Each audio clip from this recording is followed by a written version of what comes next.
We never know where life will lead us or what may hinder us along the way. But while every day can feel like one big question mark, it doesn't have to. With the right insights, strategies, and solutions from Western and Southern Financial Group, together we can look ahead to leave the unknown behind.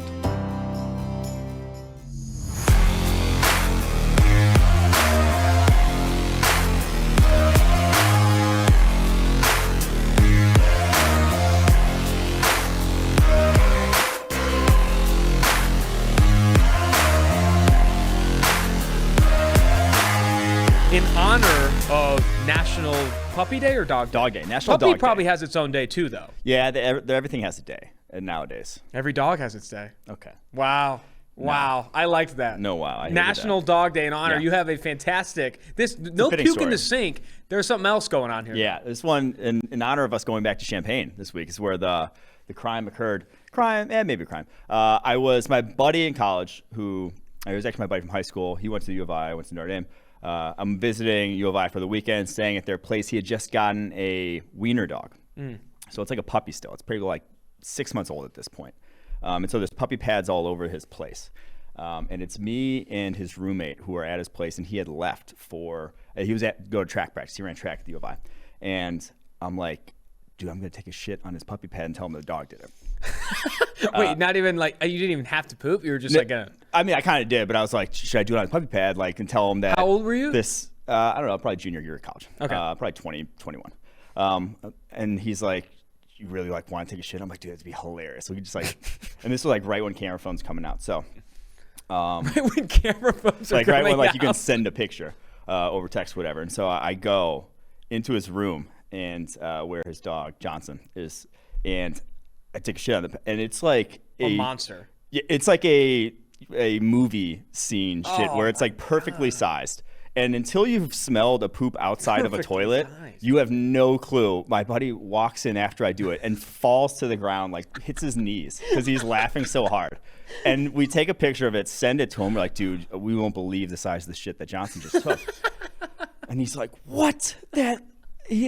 What did he eat? We're like, we've just been like feeding him, I don't know, whatever, dog treats all day. And he shit. And he comes back, walks into his room, and immediately screams out, that wasn't my fucking dog. And so I ended up having to pick it up.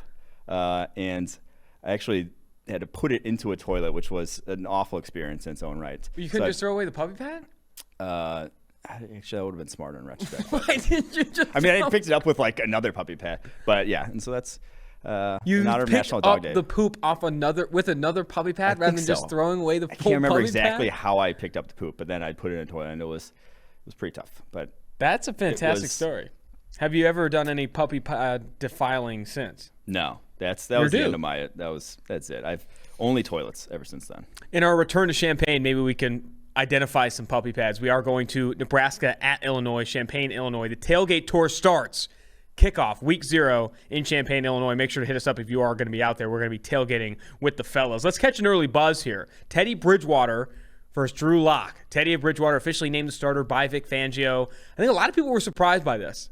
I think a lot of people thought that Drew Lock. Yes, I was. I was surprised. Drew Lock, I thought, did enough to earn the job. And my take is, again, That's not why I'm surprised. But oh, wait, really? I didn't think he did enough to earn the job. I just thought that they were committed to Drew Lock when they didn't draft a quarterback. But, I mean, they traded for Teddy Bridgewater. It was such a low stakes trade. What he's costing them $4 million against the cap. It was, what was it, a 5th, 6th round? Like, it was not much of an investment to get Teddy Bridgewater. But the bar for me was if Drew Lock showed any signs of life to give him the nod, because you have a higher ceiling with Drew Lock. He's a younger quarterback on a rookie contract, still developing. And I mean, I think why pass on Justin Fields? Why not get more aggressive at upgrading the position if you're not even going to give Drew Lock after showing signs of life? Like, it just doesn't make a ton of sense. Well, he passed on Justin Fields because the cornerbacks are more rare. That's right. George Patton said. I forgot George Rarer. Patton said the quarterback's more. Regardless, my take on the situation is I thought Drew Lock did enough, showed some signs of life in the preseason to give him another swing of the bat rather than playing into this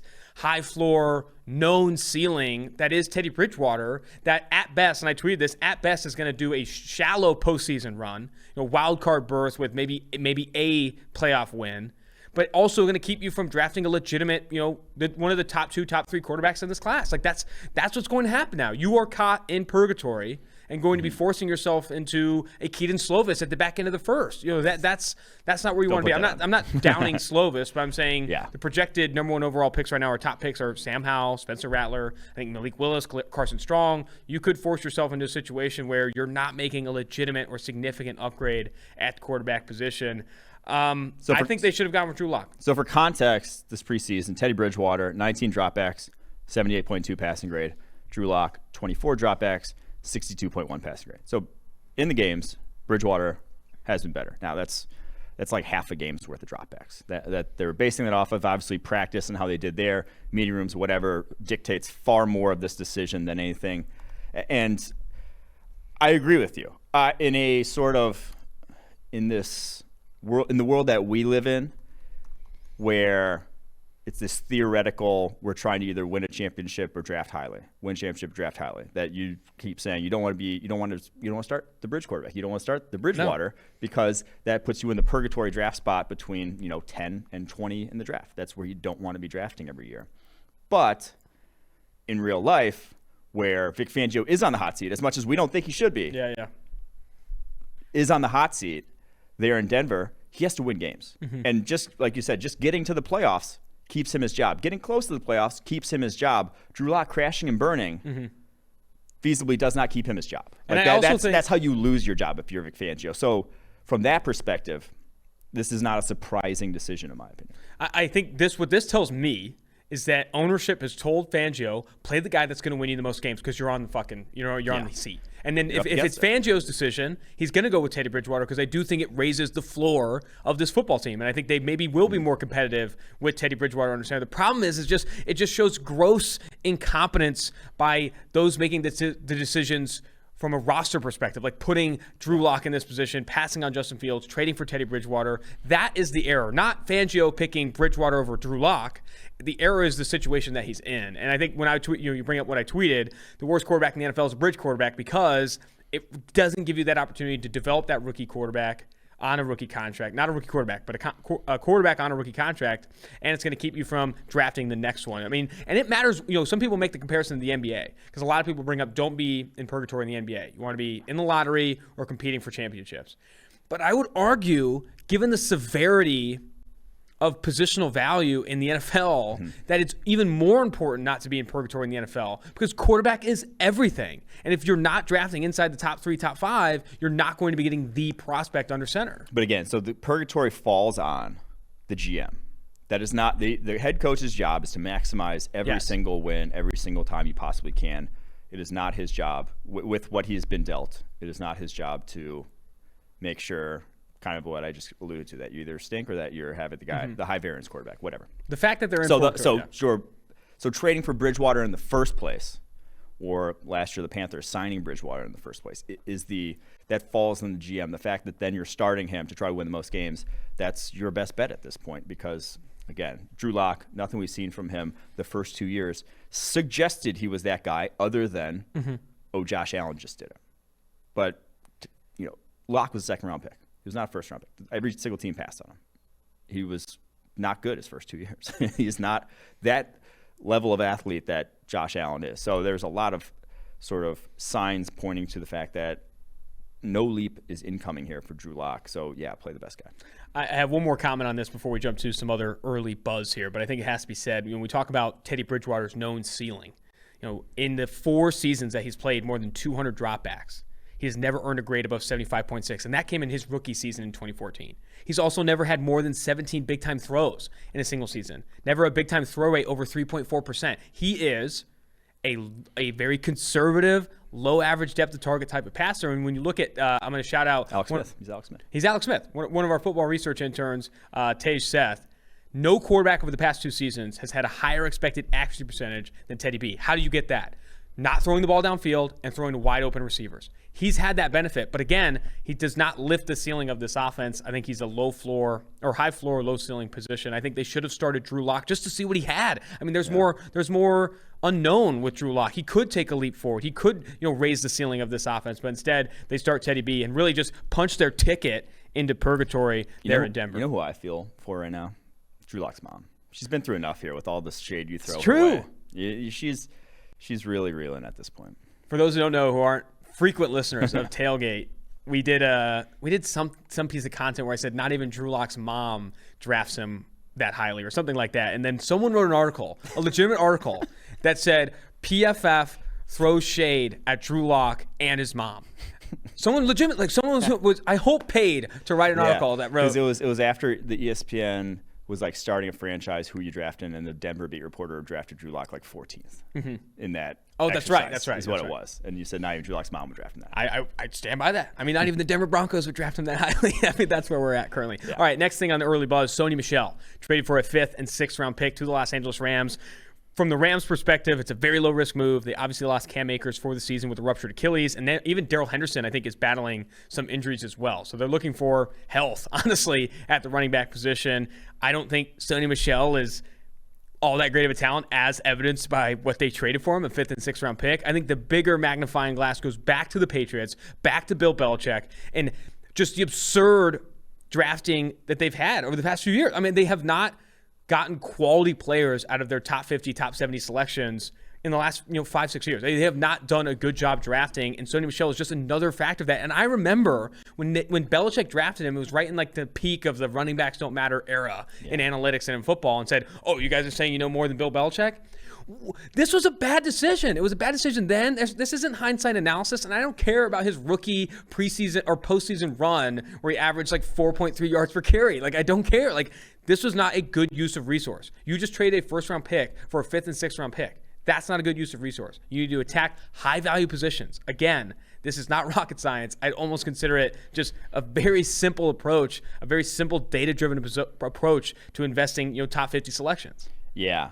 I mean, we said at the time, we don't have to beat the dead horse about running backs or whatever, but if you're going to draft one of the running backs, even in that, if you're looking at those two, or if you're looking at that draft, looking at running backs, Nick Chubb went 4 picks later, excuse me, not even. That's where that was the guy in that class after, obviously, who was the first back off the board in that one? Rashad Penny? After Saquon. Sorry. After Saquon, it was Nick Chubb. That was the guy. And then Rashad Penny, and then Sony Michel, and then Nick Chubb at the top of the second. But the whole he won them a Super Bowl, whatever. That defense won them a Super Bowl. That they gave up 3 points in the Super Bowl. They only scored 13. I don't care who you are offensively. You didn't contribute. If you only scored 13 points, you were not the reason you won that game in the Super Bowl. Last piece on this. You bring up the Nick Chubb thing. If you're going to draft a running back in that class, draft Nick Chubb at that spot.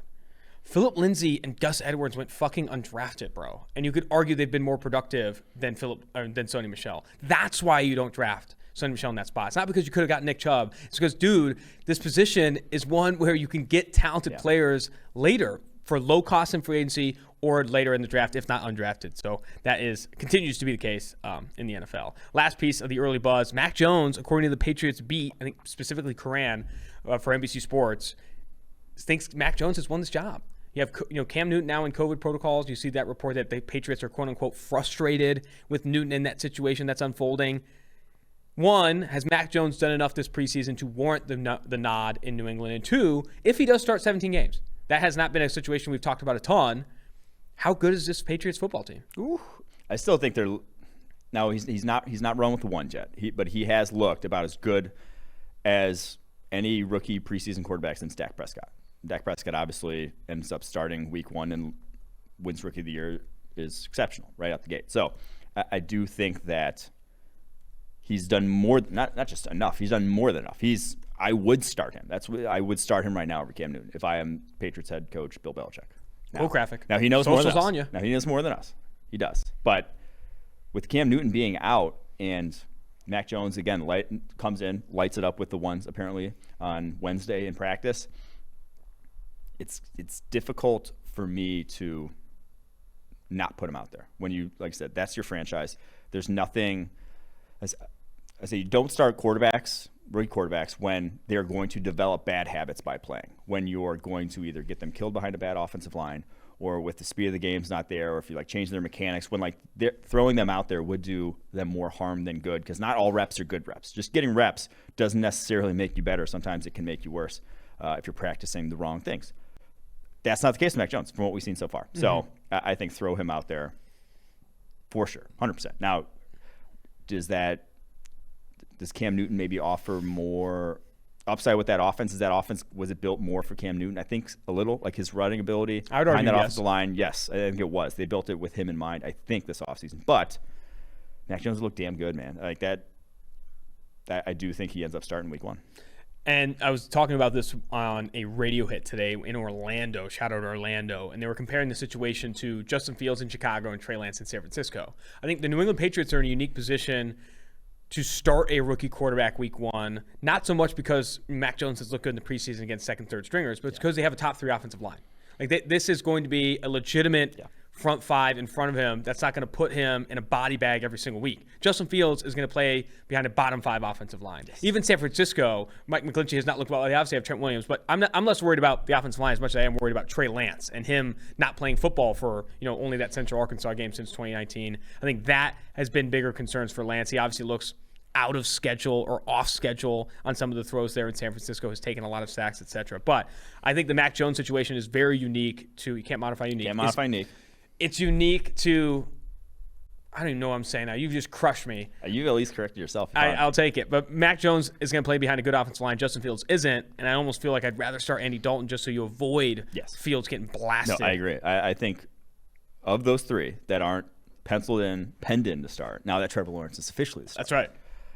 End of an era. I would only start Mac Jones. I think the other 2, you just risk developing bad habits. Like, you just risk them not being ready. And I think that's one of your better takes in a while. Like risking developing bad habits. Like you can still develop, obviously, with the experience you have as a rookie quarterback when you start early. But you can develop and some of those habits could be just fear and lack of confidence. Like you could develop a habit of just thinking on the football field, and you can even lose stuff. Your confidence. Like your confidence can go if you're playing shit when you've the entire life. That's the thing. Like these guys, their entire life have been sick. Only played good football. Like they have only played good football and dominated the competition. All of a sudden, you come in, and it's like a lot of those high school NBA players when they first come to the NBA back in the day. A lot of them couldn't hack it because they're all of a sudden the worst guy on the basketball court when they were the best their entire career. So maybe that's why I'm a little worried about Trevor Lawrence. Maybe that's why I'm a little worried about Trevor Lawrence. I'm just kidding. I'll just also add this caveat to the Mac Jones conversation. Daniel Jones, his first preseason, went 29 of 34, 416 yards, 2 touchdowns. Had, I think, 5th highest graded preseason we've seen from a rookie. Blake Bortles. The victory laps after Daniel Jones' Bortles had the 3rd highest graded preseason as a rookie. So, take that what you want. I love the Daniel Jones data because after the preseason, he had one of the best preseasons we've ever seen from a rookie quarterback. And then he had that game against Tampa Bay where he's still, to this day, had the highest single-game grade we've ever seen from a quarterback under pressure. And it was insane. It was insane.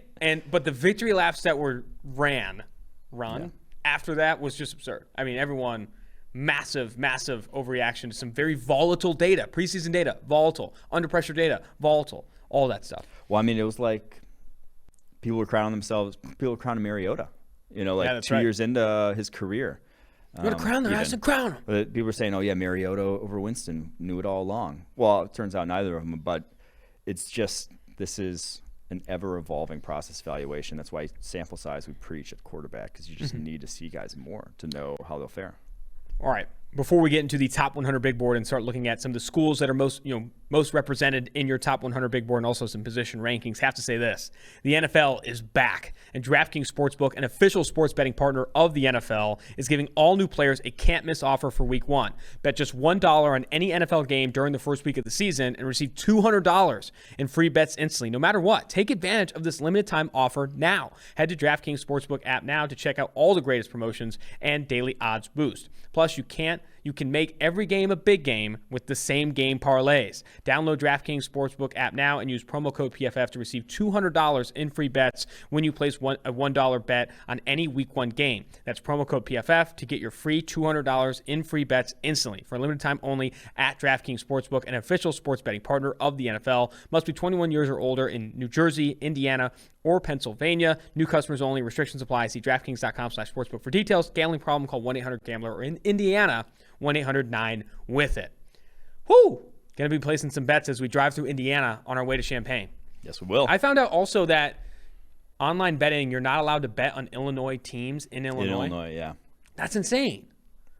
Either way, in Indiana, I'm going to be smashing our Illini +7 and the +205, even though everyone I've talked to has said it's not. It could be bad news bears for the Illini, but we'll see. I'm sticking to my guy Bielema. I think the last game I went to in Memorial Stadium, they won. I went to Good luck. Illinois, Wisconsin in 2008, maybe. Juice Williams, when Juice Williams was at his peak, maybe 2009. Man, that was a tough one. Beat Wisconsin. Got the Wisconsin shirt on. They beat them. You love to see it. Yeah. You love to see it. But I also went when Brian Calhoun scored like 6 touchdowns on him. That was a sick one. Maybe like 04, 05. All right, let's go over this big board here. You dropped the top 100 big board for the 2022 NFL Draft. You previously had the top 50. You now have the full 100. Yes, sir. Biggest takeaways from this, you can go to pff.com and check this out. Just type into Google PFF Draft Board, 2022 Draft Board. You'll find it pretty quickly. Biggest takeaways from putting this together, and then also jump into the schools that were most represented. Yes. Biggest takeaways is that I have one. it kind of flipped from last year. Last year, everyone's pumping offense's tires. Didn't have a defensive player. Yikes, how did I say defensive there? Defensive player until week 8, pick 8. This year's going to be different. This year is defense is loaded, corner, edge, safety, talented class. Very talented. That was my first biggest takeaway. What's yours? My biggest takeaway is that we've talked a ton about the cornerback group. Kyrie Elam, Trent McDuffie, Derek Stingley Jr., Ahmad Gardner. It is a very talented cornerback group. I'll extend it out to this. This defensive back group, include the safeties, is rare. You include corners and safeties.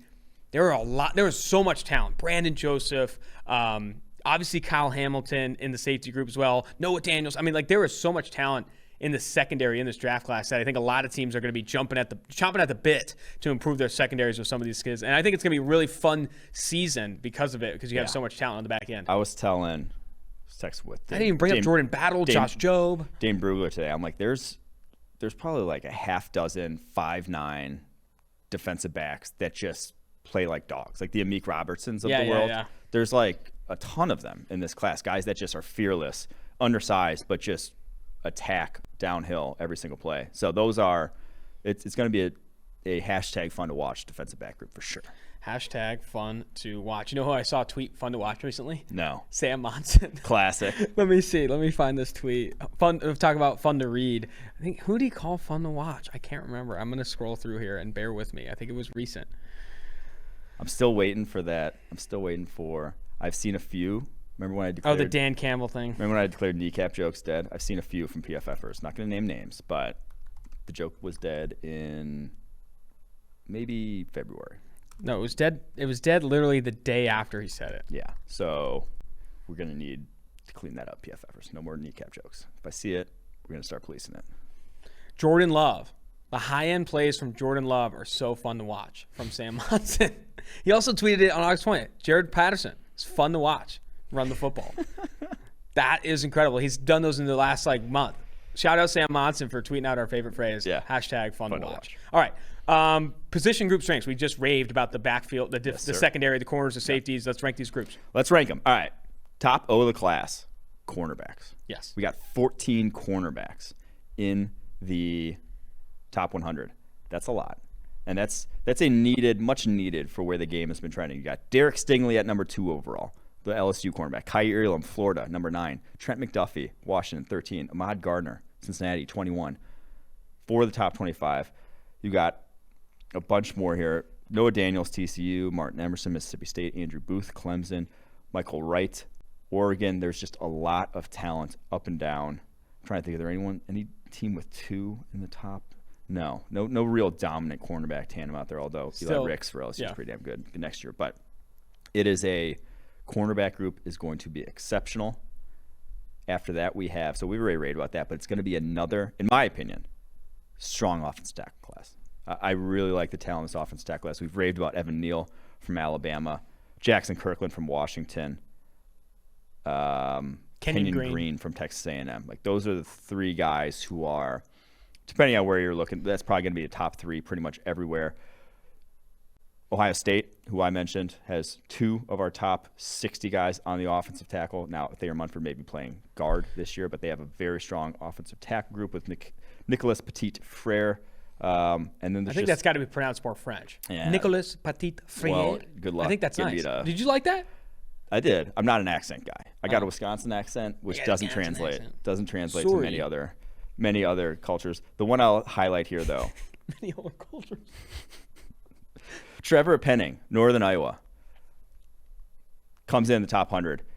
He's a better prospect than Spencer Brown was. Whoa.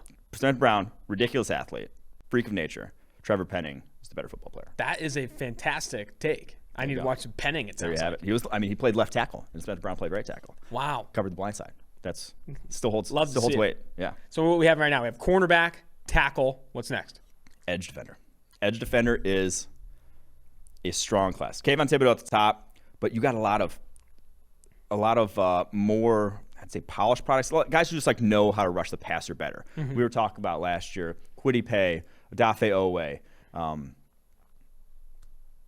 Phillips. But he's more of the polished ones. Like the guys who are just freaks of nature athletically, but lack actual polish. Whereas I think obviously Kayvon Thibodeau is that freak of nature athletically, but he's actually has some moves already. Nick Benito is incredibly useful with his hands. He's very crafty. Adam Anderson from Georgia already knows what he's doing as a pass rusher. But then it has some freaks as well in this class. You have Aiden Hutchinson, came in number 2 on the freaks list. You have the Michigan edge defender. You have Zach Harrison, the Ohio State edge defender, who runs like a 4.5 at 6'6", 250. He is himself a freak. You got a lot of athletes in this class as well. So I really like this edge class. The one guy I'll highlight that I think could have a breakout year, that I'm hoping, fingers crossed, Xavier Thomas from Clemson. Forgotten man. You remember former back 5-star monster. 5-star, his freshman year on that line with 3 first-rounders, Cleveland Ferrell, Dexter Lawrence, Christian Wilkins. He had an 86.2 pass rushing grade that year. He's a true freshman. True freshman. And then they go to that 3-1-7. He's playing like 4-eye. He's not in a great position to succeed the next year. Kind of takes a step back. Gets COVID this past year. Has an awful year. Doesn't look like the same guy. And you're like, where is this dude? But the talent didn't go away. He reminds me just like physically, the body-wise, Brandon Graham. He's like 6'1", but like 270. And just forklifts offensive tackles. If he can put it all together, if he could show some development, this dude could be a first-rounder. But he's all the way down at 79 on the PFF draft board as it stands. I think the guy I like the most of this group after Thibodeau is Adam Anderson. I might even like him more than Kingsley and Agbari. I think he is legit, my guy. I think in the beginning, too, and you watch early, they play him a little bit at off-ball. But then when he starts to play a little full-time on the edge, I mean, this guy's – watch the Auburn game. The Auburn game – no tackle on Auburn could stick with him in their pass set. Like, he was just exploding off the line and torching him. And I also think, compare him to Inagbari. I think I'm pronouncing that right. Inagbari. His floor bull rush, when he doesn't execute like an outside move, is stronger, I'd argue, than Inagbari. Like, he has a plethora of moves. He accidentally is creating pressure in a lot of the stuff that he does. I do think Adam Anderson's going to be a dog. I mean, he's one of my favorites. And you can even add, DeMarvin Leal. He's 290 pounds. I thought we were saving him. People may evaluate him as an edge. That's where he plays the Texas A&M. There's not a lot of 290-pound edges in the NFL, but he's got size-wise. J.J. Watt plays on the edge at 290-ish, 6'6". That's where you're looking at DeMarvin Leal. He's that sort of size. He can play on the edge if you want him to, and that's what he does at Texas A&M. So if you're, in the edge market, he could even be on your list as well. He wears a skinny number 8, too. When you get that single-digit number, you can kind of get on board with it. But I'll save my DeMarvin Leal conversation when we get to the defensive tackles here. But For Adam Anderson this past year, 93.0 PFF grade this past year, only 86 pass rushing snaps. Like we need to see more of it, obviously. But played a hell of a season this past year. I think Adam Anderson, 6'5", 230. He's going to be the name to know. We didn't even bring up some of these other guys though. I think you really hit the nail on the head. And this group is talented. They had the most 16 guys in the PFF top 100. That's the most of any position group. I mean, you have what 1, 2, 3, 4, 5, 6, 7, 8, 9 in the top 32. Yeah, Aiden Hutchinson of Michigan. Myjai Sanders is going to have a monster year for Cincinnati. And that's George Karlaftis, a lunch pail monster who's already a very, very productive player. That was on Bruce Feldman's Freaks list, the number 2 player on Bruce Feldman's Freaks list. Brenton Cox Jr., I think, has the best spin move in college football. And then you get to the depths of this. Even Drake Jackson for USC, Jordan Strawn for South Carolina. This is a very talented edge group. It's going to be hashtag Sam Monson. Fun to watch. Yeah. Next group, safeties. My guys. A lot of good safeties. There are probably 5 safeties in this class that could feasibly end up as first rounder. So Trayvon Merrick last year was the only safety we ended up with a first round grade on. I think there's 5 guys that I could very easily see ending up as first rounders. Kyle Hamilton, pen him in the first round. He'll be on the first round lock segment at some point this fall. Don't worry. But Jordan Battle from Alabama. Brandon Joseph from Northwestern. Friend of the pod. Jaquan Brisker from Penn State. And Jalen Catalon from Arkansas. All 5 of those guys, if you told me that they are first rounders.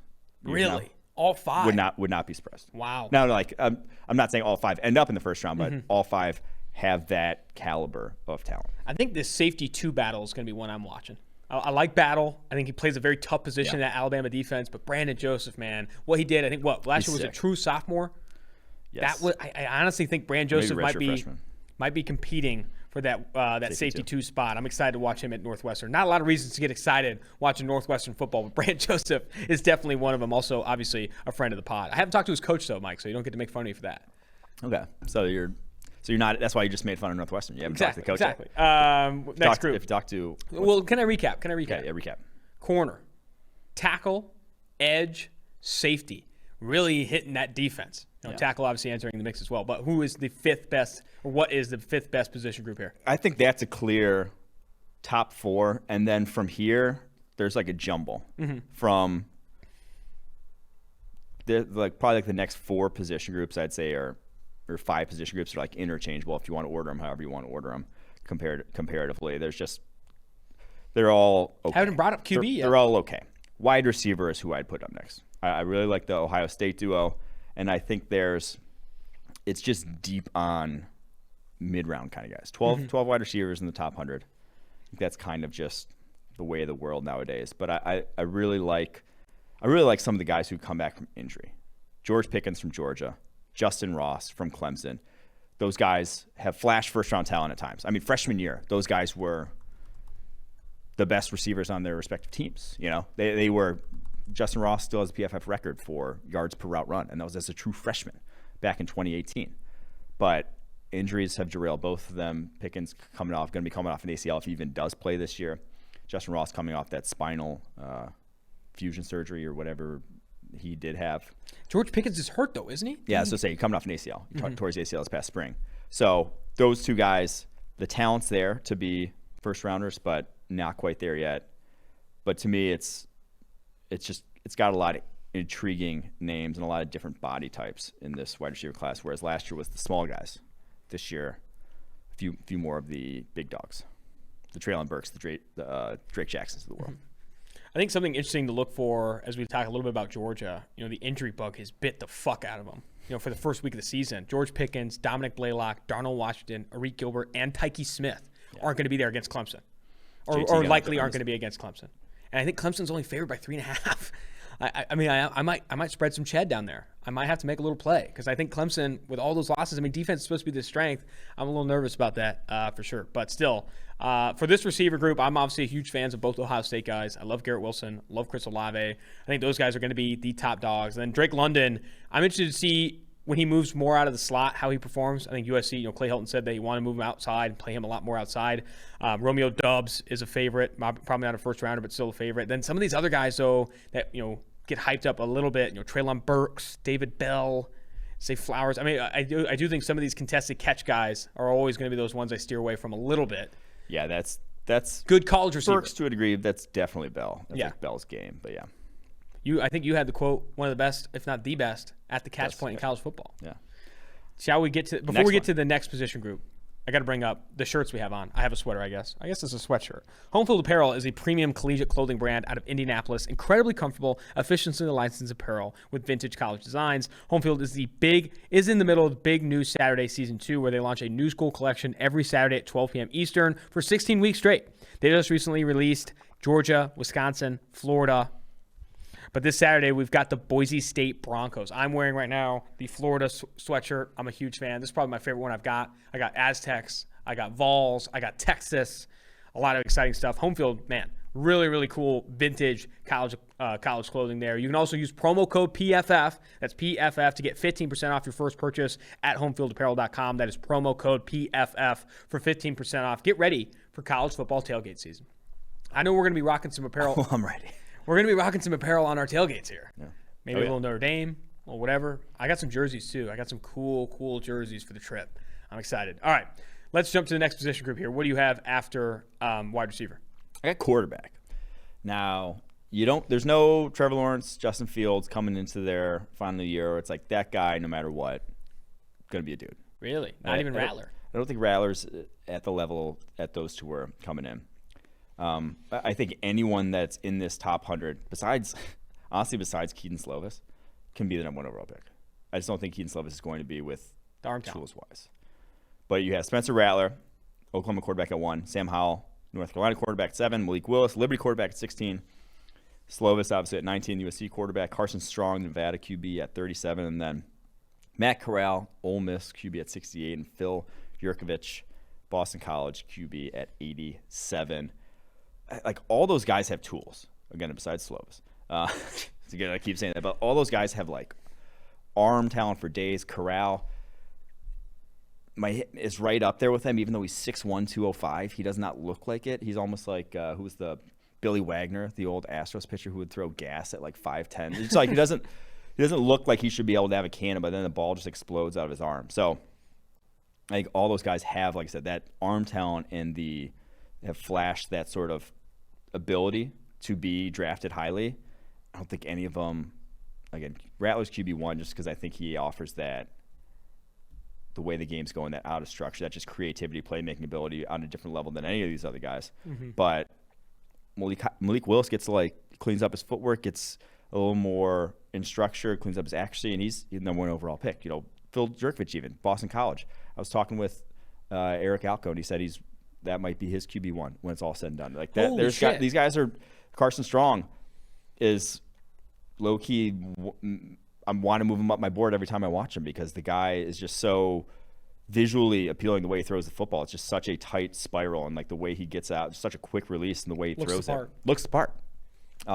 So it's a hashtag fun to watch quarterback class, but it is a flawed quarterback class at the moment. I think Eric Galco, you bring him up. He is the scouting director for the East West Shrine Bowl. He is we were proud partners with, which we are now the official analytics. I think the official data partner, scouting data partner of East West Shrine. We're probably going to make our way out to Vegas. Might have to just to see how it is. If I have to. If I have to make the trip, we'll make the trip. I'm excited for this group. I think what stands out to me is we talked about the Teddy Bridgewater situation, and Denver passed on Justin Fields. It's like, hey, maybe they'll play themselves into purgatory, but there's always that opportunity to pass on Justin Fields. No, there's not. There are quarterback classes that are significantly worse than last year's. Last year's was definitely an outlier in terms of the talent. I mean, how often do you see 5 quarterbacks go in the first round? I mean, you just don't. It's not as often as you saw last year. And I don't think you're going to see that with this class. I think obviously too early. Quarterback class, a lot is made in the last year, but still, that is the early signs. What do you have next? After QB, go interior offensive line. At this point, we can kind of just run through these. Interior offensive line, there's some interesting tackle to interior converts. Obviously, Thayer Munford, we talked about, the Ohio State guy. Has already moved on the interior. Ike Ekwonu, the North NC State tackle / more than likely on the interior. Tyler Linderbaum, the best center prospect that we've ever scouted here in the last 7 years. He's going to be he might end up on the first round lock segment when it's all said and done. Even though he's an interior offensive lineman, that's obviously, rarely a lock. He's just that good. So that's I'm surprised. So moving off an interior offensive lineman, we've talked about Linderbaum a ton on the show. Obviously, Ike Ekwonu had the highest run blocking grade, I think, of any returning offensive tackle this past season for NC State. But linebacker, I thought linebacker was going to be a little bit higher. I know you like some of these guys at the top. Nakobe Dean of Georgia, Christian Harris, Alabama, and Mike Jones of LSU are all ranked inside the top 40. And then even you talked about Devin Lloyd as a potential Nagurski Award winner. Where are you at with this linebacker 5 group? top 75 guys. 7 in the top 100. I guess that's solid. That's why I said that these are the positions that are interchangeable at this point. So linebacker has, I'd say, 2 to 3 possible first rounders at the moment, which I guess that's solid for a linebacker class. Tight end, I don't see any first rounders in this tight end class, but I think you'll have 5 or 6 guys littered over day 2. Jalen Whitmer, the Texas A&M tight end. Jeremy Ruckert, the Ohio State tight end, who's, in my opinion, the best blocking tight end in the country coming back.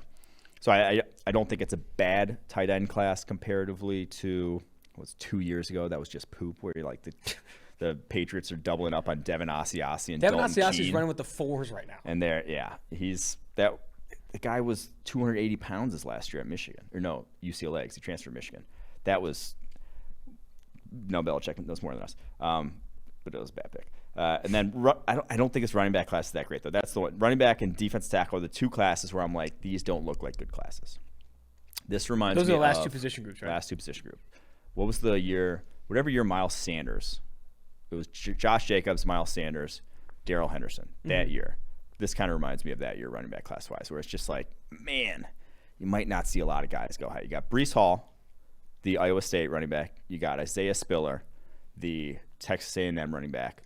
But we might be done with the second round, and that might be it for running backs. I just don't think there's a lot of guys who are really separating themselves talent-wise. Let's go to running back and then close with defensive tackle. Breece Hall, Isaiah Spiller, both ranked inside the top 50. And then after that, I love your list because I feel like you fit in a lot of just running backs that are just fun to fucking watch. Like you put in at the back end here, Kyron Williams, Notre Dame, who runs like a dump truck. And then Tyler Algier is very similar. That he gets on the train tracks and does not stop. Algier is got like he's going to be, everyone cakes their pants over thigh pictures. That's going to be Tyler Algier. And I think those thigh pictures actually have run on OnlyFans now. AJ Dillon's. We should start our own the thigh guys. I like that. I'll think about it. But yeah, Algier of BYU and Kyron Williams of Notre Dame fit into the top 100, and then some other guys as well. Jerrion Ely, Ole Miss, Zonovan Knight. I think he has a very, Zonovan Knight's one of the returning running backs with some of the highest broken tackle rate, highest yards after contact percentage of any running back. For defensive tackle, can we talk more about DeMarvin Leal? I mean, he is, whether you play him at defensive end or defensive tackle, is a monster. He's 6'5", 280, 290, and there's a couple of screen passes against Vandy. You know what I'm talking about, where he comes off and is able to change direction and just lay out these guys. Yeah. He moves in space like he's 220. I mean, he moves in space better than some of the other edges we have. I even going back to last year's class, I honestly think, here's the social graphic. Everyone talks about Kayvon Thibodeau. I think Leal could legitimately be the first defensive player off the board ahead of Thibodeau. I think that's how good he is. Well, obviously, Thibodeau's a freak, but I like a lot of what I see from Leal. I think that's going to be a race that's closer than maybe people think. I literally said that on the podcast, I think. Did you? Yeah. Oh, really? I think I did. Okay, well then. Earlier, last May, I'm like, everyone's talking about Thibodeau, but I think Leal could be the first. Well, fair enough. I'm in agreement. After going back and watching more. That's like watching Leal's. That's the Leal tape experience. It is. He has some freaky plays on tape. Like at 290, I would guess he runs in the 4.7s. He's that explosive. He's that type of athlete. I got to get him on the pod. So excited to see what he does for an encore here. Texas A&M has a lot of prospects for sure this year. Last few defensive tackles. But the defense tackle group is sus. Not great. Sus. Was that like a 10-year-old term? Suspect. Jordan Davis, defensive tackle, Georgia. Jermaine Lole, Arizona State. Travis Jones, UConn. Haskell Garrett, who's 25 at Ohio State. Logan Hall, defensive tackle at Houston. Perion Winfrey, Oklahoma.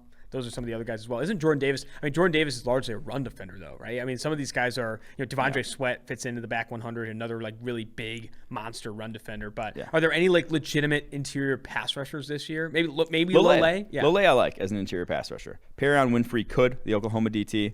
We talked about him. He was his first year out of JUCO at Oklahoma last year. Doesn't really have pass rushing moves, but you can tell he's a high-level athlete. Is a powerful dude at like 290, can penetrate. He just adds like one move. He could be a problem there for Oklahoma. I will say Travis Jones, who I'm most excited to watch this year, Connecticut defense tackle. He missed all of last year because Connecticut just, imploded their program with COVID. They didn't play.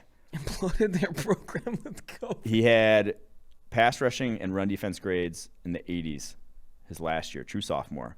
They said he's completely remade his body. He was 336 and now is 330, but he's lost a lot. Like his body fat percentage has dropped a ton. And he is everyone's hyping up Jordan Davis, Georgia DT. I wouldn't be surprised if Travis Jones is better this year. Wow. The UConn defense tackle. He's a horse, and he's going to be playing this weekend. Not a lot of reason to turn on UConn tape. We got three guys in this list playing this weekend. We got him. Mm-hmm. We got San Jose State edge Viliami Fehoko. And I believe we have name's eluding me. Let me look at the top one right now. The offensive tackle / guard from UCLA, Sean Ryan. He plays left tackle for UCLA. He checks in at 89th on the big board. So we got 53 overall, Travis Jones. We got, I believe, where's Fehoko? 64 overall, Fehoko. And then 89, Sean Ryan. Check him out.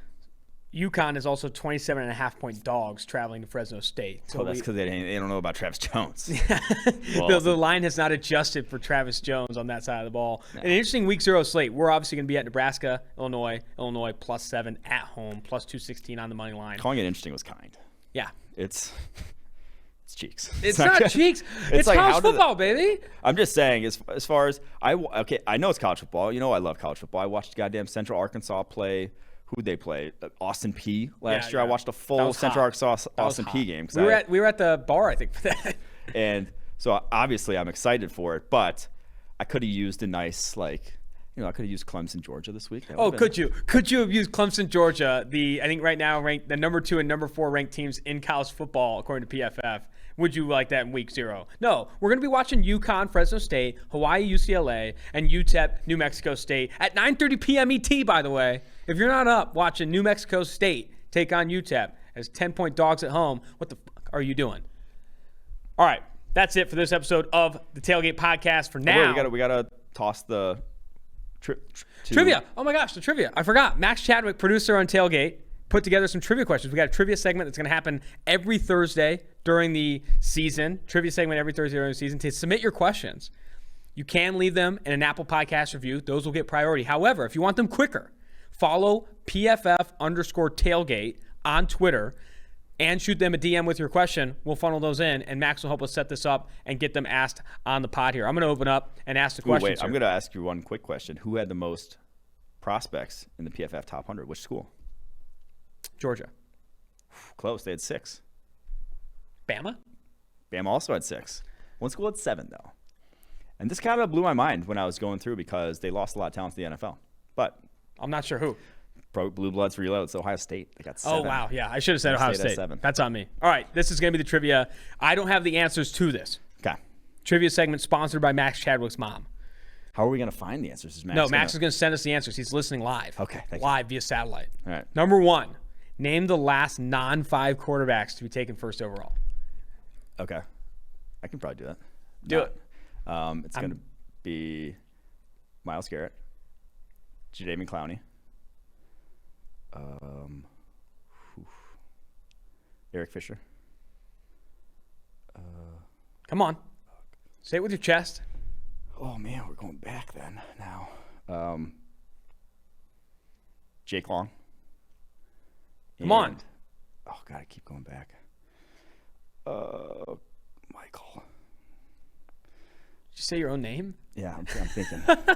Thinking. How far back do I have to go now? Do I have to go that far back? It's one more. You got one more. 2006. Oh, it's 2006? Okay, I don't have to go that far back. Come on. Mario Williams. Nice. That's well done. There we go. I was thinking Cordy Brown. I was going too far back. Garrett, Jadeveon Clowney, Eric Fisher. Because if we went back to 2008 with Jake Long, I was 12 years old. Okay. That would have been a little tough. All right, number 2, Kyle Hamilton is currently, so Notre Dame safety, is currently PFF's number 4 ranked player on the 2022 NFL Draft Board. There hasn't been a safety drafted in the top 5 since this player in 2010. Ooh, 2010. Max coming out with some heat on these questions. I'm trying to think 2010. Again, I was 14. I know that was the Bradford draft. So, no, wait. Was that 09? Shit. Earl Thomas. No. No? He was 11, I want to say. Oh, come on. How am I not getting Oh, this one's tough. I got the answer from Max. Oh. 3, 2, Just give me a hint. 1. Chiefs. Eric Berry. Nice. Fuck, I'm so bad. Number 3, 3 schools are tied for having the most number 1 overall picks with 5. Name the schools. Oh, that one I'm not going to know. That one's That ridiculous. one's tough. I think USC is one of them. Okay. All right. I'm going to go Oklahoma. So they've Okay. had like 3 in the last decade. Yeah. Last one. USC, Oklahoma. And I'll say. You're a piece of shit if you don't get this. Really? It's that easy? Notre Dame? Yeah. Hey, there we go. Is that it? Yeah, Notre Dame. USC, Oklahoma, Notre Dame. 4, in the 2021 PFF Draft Guide, which wide receiver was compared to Justin Blackmon? I know. I'm trying to think. I remember it was one of the top guys. You got to answer that one because Yeah. I did it. Gosh darn it. 2021. Jamar Chase. Yeah, Jamar Chase. Jamar Chase was listed. Yeah, that's it. All right, that was a tough one because I think a lot of people hated you for that. Yeah, everyone's like, oh. But maybe you're right. I mean, here are these drops. You might be right. If I see him out at the bar before a game, All right, number 5. that's Tailgate too is far. headed to Champaign to see Illinois take on Nebraska this weekend. Name the last first-round pick from each school. Hint: Nebraska's was 2011, and Illinois had 2 in 2012. Only have to name one each. Corey Legit and AJ Jenkins. Or both Illinois. We're both Illinois. Nebraska. Corey Legit used to stand outside his dorm and sell 2 legit to quit shirts with his name. That's lit though. I He has know, a right? sweet name. Nebraska was what? 2011. 2011. Again, these Adam, are this Adam is too Carricker. deep, man. Adam Carricker, I'm guessing. Adam Carricker. Let's so. What are the answers, Max? He's saying them. Who knows? Oh, it was Nebraska was Princeton Mukamura, 2011, and Illinois was Whitney Merciless and AJ Jenkins, 2012. Oh, wasn't Corey Legit and AJ Jenkins? Dude, those are tough, man. I was still in high school, just fucking around. I need some more recent questions. I'm a child, Max. Those were good questions. Those are great questions, but I'm a child. All right, this Carricker is was 2007. I suck. the last one here. The last one. It's a know your co-host question. I have one about me. You have one about yourself. Okay. I'll go first. Word for word, what does my tattoo say? Oh, okay. I was literally telling this to someone the other day, and I didn't get it right. Yeah, I know. It says, actually, I can't cook, and I am opening up a restaurant. Close, and I am starting a restaurant. You're close. You're close. What was your question? My question. Oh, is it in the? Where am I looking here? I don't know. Max just send it to you. Max, send it to me, Max. Oh no. Check your Slack. I'm in Slack. Oh no. Max shitting the bed. It was 10 for 10 before this. Okay, mine is within 100 points. How many points did I score in my high school basketball career? Within 100 points? You gotta widen net to cast. And I'll give you a hint. I did lead my high school all-time leading scorer. So. Oh my God, you're the high school all-time leading scorer? Yeah, some dingus passed me like 2 years ago, but at the time I retired. I'm gonna say 620. 1,519. Oh, that's how many fucking points you scored? That's crazy. How many games do you even play? I don't know. I played 4 years. Man, well, good for you, dog. That was freaking awesome. Well, that was a fun segment. We'll have to continue to do that. Make sure you send your questions. Max doesn't have to come up with all these. Follow the Twitter account, PFF_tailgate, or you'll get priority. You leave an Apple Podcast review and all that stuff. Let's go ahead and jump now to the interviews with head coach Michigan State, Mel Tucker, and Wake Forest head coach Dave Clawson. Now joining the Tailgate Podcast is current Michigan State head coach Mel Tucker. Coach, it's great to have you on the show. Really appreciate the time. Awesome, man. Thanks for having me. Where I'd like to start is honestly the quarterback room. I'd love to hear kind of what your early impressions are of the Temple transfer, Anthony Rousseau, and also kind of the development of redshirt sophomore Peyton Thorne. Yeah, Rousseau he's an experienced quarterback. He's played a lot of games. He's He's a guy that loves to stand in the pocket, loves to step up in the pocket, deliver the ball. He can make all the throws. He has a very strong arm. He's a football guy. He loves it. He lives it. And he's picked up our offense, and he's a really good teammate. He's a good leader. I like him a lot. Peyton Thorne, he's a coach's son. He's been here a couple of seasons. He knows our offense. He's a very mobile quarterback. He's a very good leader. He's ultra competitive, just like Rousseau. A good teammate. Both of those guys are doing a great job for us, and I trust them. And shifting to the running back room, some more kind of transfers there. 2 transfers in the mix. Kenneth Walker from Wake Forest and Harold Joyner from Auburn. They joined Elijah Collins, who I know battled COVID last year, and that was largely, a big reason why maybe he didn't have the production people thought. But that running back room loaded now with these transfers. I guess I'd be interested to hear what your expectations are for this group, and also kind of who you expect to be that lead dog in the backfield. Yeah, well, we want to play multiple backs. We want to be able to keep guys fresh. We need to be able to run the ball on our terms, when we want to run it, when we need to run it. Obviously, Kenneth Walker is an outstanding player. He came in right away and showed that he was a difference maker. Elijah has come back strong this out of season. Has had a really good spring ball, had a really good camp so far. I'm liking what I'm seeing from him. Obviously Harold Joyner coming in from Auburn, is a taller guy. He's a 6'3" type guy. Really good hands out of the backfield. He's a long strider, but he covers a lot of ground, and he's shown that he can run behind his pads. And Jordan Simmons is a freshman. As a sophomore, he played as a true freshman for us a year ago. And Donovan England also has shown up to be, a big back. And Davion Prim, a freshman that has come in, has impressed us in the scrimmages. And so we're going to play multiple backs, but I feel like we're deeper at that position now and more competitive. I think Elijah Collins, his story and his 2020 season is a good jumping point to kind of discuss just how much COVID impacted your first year at Michigan State. You were hired on from Colorado in February 2019, had little opportunity to really make this transition from Colorado to Michigan State. I think you only had, a couple weeks to jump on the recruiting trail, and then 4 practices over Zoom, and you're already coaching there at Michigan State. A lot of picking up the pieces. And I think something I saw you speak to in an interview recently is just how you weren't able to really develop the culture and how you practice and all these different things. How much has that changed now with a much more normal offseason, even though we're not completely normal, a much more normal offseason? Yeah, it's night and day. We've been able to shift the culture here into what we want it to be, what we feel like it needs to be to play and compete at a championship level. We know our players a lot better now. They know what the standards are and what's expected. We've been able to get an entire out-of-season conditioning program in. We had a great, 8 or 9 weeks in the winter conditioning with Coach Novak and his staff, also with Amber Reinstein and as our head dietitian for football only. She's, between those two, they've really helped transform our team, physically. We've had an excellent spring practice where we were able to really get our schemes in, really lay our foundation of being best conditioned, with technique and fundamentals, playing smart, playing fast, and playing physical. And then our summer program has been outstanding. And it's really, you can see some of the before and after pictures some of our guys have posted on social media. We've really taken advantage of the time that we've had, to shift the culture, to really connect with our players and really build this football team, and I like what I've seen so far from our guys in fall camp.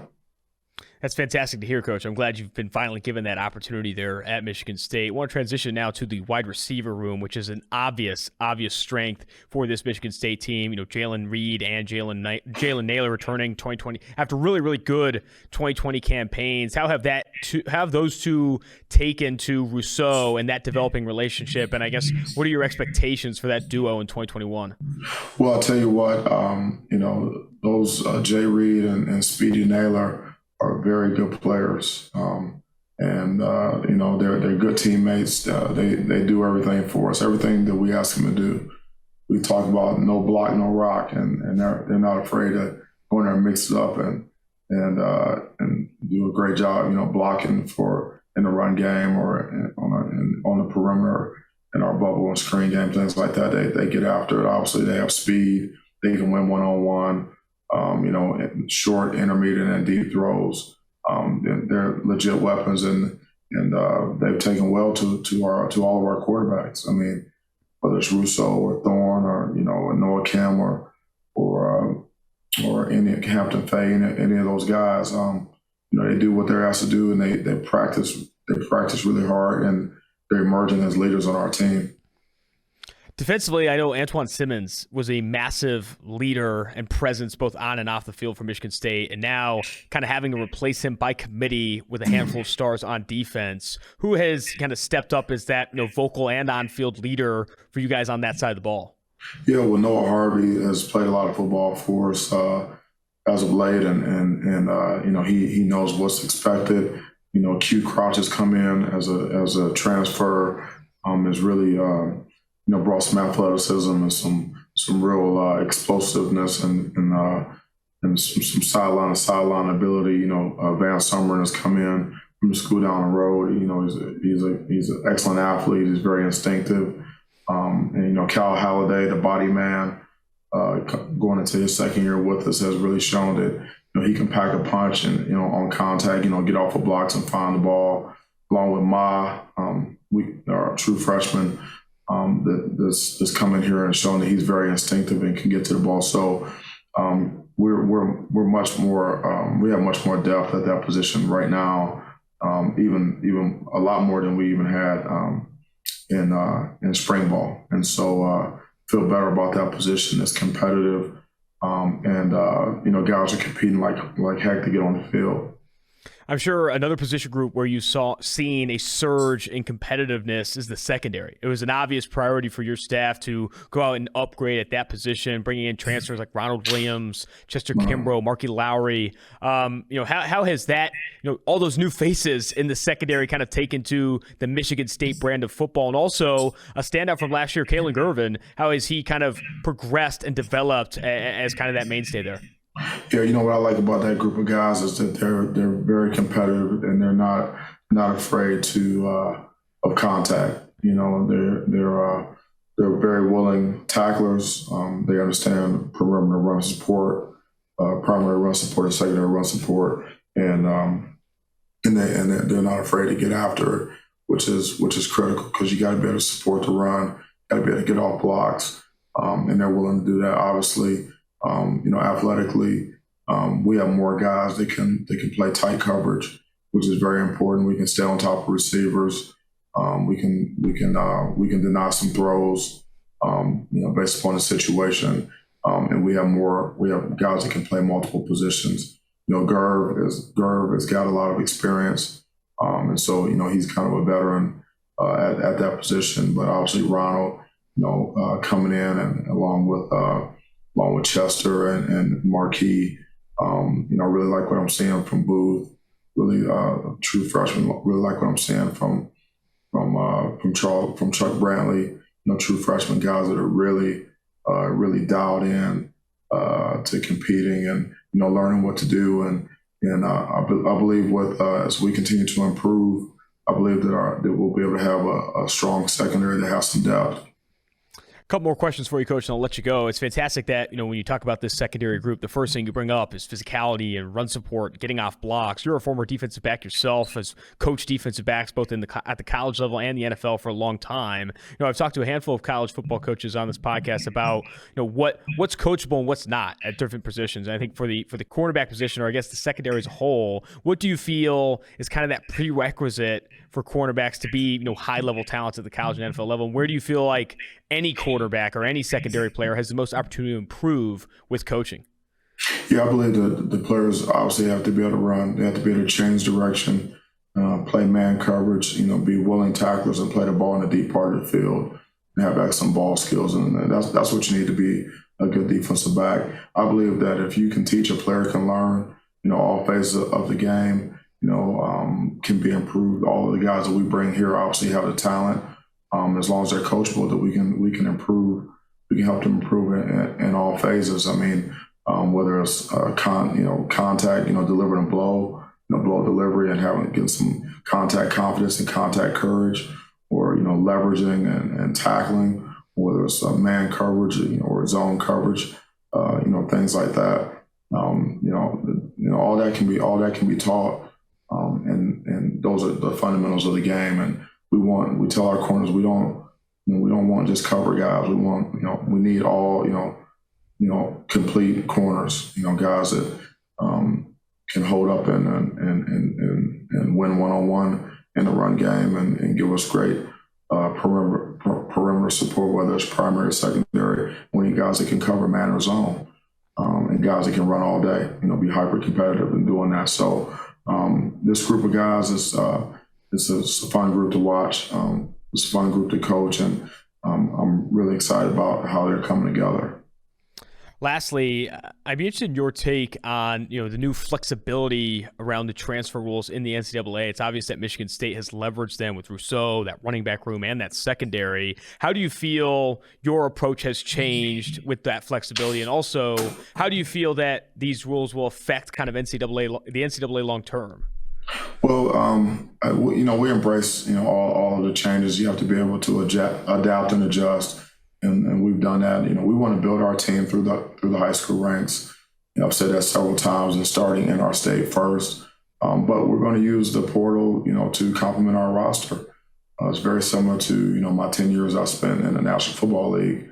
Obviously, you want to build through the draft, but you're going to use free agency to fill needs and where you can, bring in difference makers. But the core of what we're going to be doing in the future is going to be through the high school ranks. But we're set up efficiently and effectively to deal with the high school players and also with the transfers and the JUCO guys. Coach, really appreciate the time. This has been fantastic, and I wish you the best of luck this upcoming season. Thanks for having me. Go Green. Now joining the Tailgate Podcast is current Wake Forest head coach Dave Clawson. Dave, great to have you on the show. Thanks for having me on, Austin. It's a pleasure to work with you here. We at PFF, there's a lot of buzz around Wake Forest in the office. We feel really confident in the team's passing game this upcoming season. And obviously that all starts with Sam Hartman. I know he's coming off a bad taste in his mouth after that bowl game, had a really, really successful start to the 2020 campaign. And then that bowl game, some interceptions there, 3 in the fourth quarter. I'm sure he's looking to bounce back from that. How has he progressed this offseason? I guess set the tone or set expectations for Hartman entering 2021. Well, he's had a really interesting career here, Austin. He came in here in 2018 as a true freshman, and he won the job. And, played okay. Being a true freshman quarterback is always challenging. And then he got hurt, and we had a quarterback, Jamie Newman, that really played well and ended up beating Sam out in 19. And so we were able to redshirt Sam in 19, and he got the starting job a year ago and really played well. Took care of the football, made good decisions, made some plays with his feet. And then just the bowl game was, one of those things that threw a number of picks in a very short period of time that was uncharacteristic. So that left with a bad taste in his mouth, but he's worked hard. He had a really good spring. He's had a good camp. I think he's very comfortable with the supporting cast and the receivers and the running backs we have. So I think he's poised to have a really good year for us. Where do you feel is the biggest opportunity for him to improve entering 2021? Obviously, looking at the full body of work, even since his true freshman season, I guess there's obviously been a lot of areas where he's developed. But entering 2021, where do you think he can make the biggest jump? Well, I think sometimes maybe extending plays. And when we can protect and Sam has time and can go through progressions, he's an extremely effective quarterback. I thought last year he made really good strides of making decisions when he left the pocket. But that's the area of his game that I think he can keep working on and getting better at. Yeah, I would agree. I think that's obviously an area we see him, improving as well. For the receiver position, elephant in the room is obviously Jakari Robertson. He was on this podcast. He's one of the more talented ACC receivers. I remember when I was talking to him, he said he's competing, in the ACC to be the best receiver in the ACC, if not the best receiver in the country. How has his offseason gone in your opinion? I mean, he just gets better. When we recruited Jacory, he was, I think, 155 pounds, 157 pounds. But he was a 6'7", 6'8" high jumper. We had him in camp, and he was very coachable, explosive. And we just knew he was a guy that if we could redshirt, and football was important too. And that's been a really productive position for us since we've been here. Tabari Hines and Greg Dortch and Kendall Hinton. So it's been a productive position for us. And Jacory last year stepped right in and had a really good year. But I always think as a player, it's the second year that you play a lot that you really develop.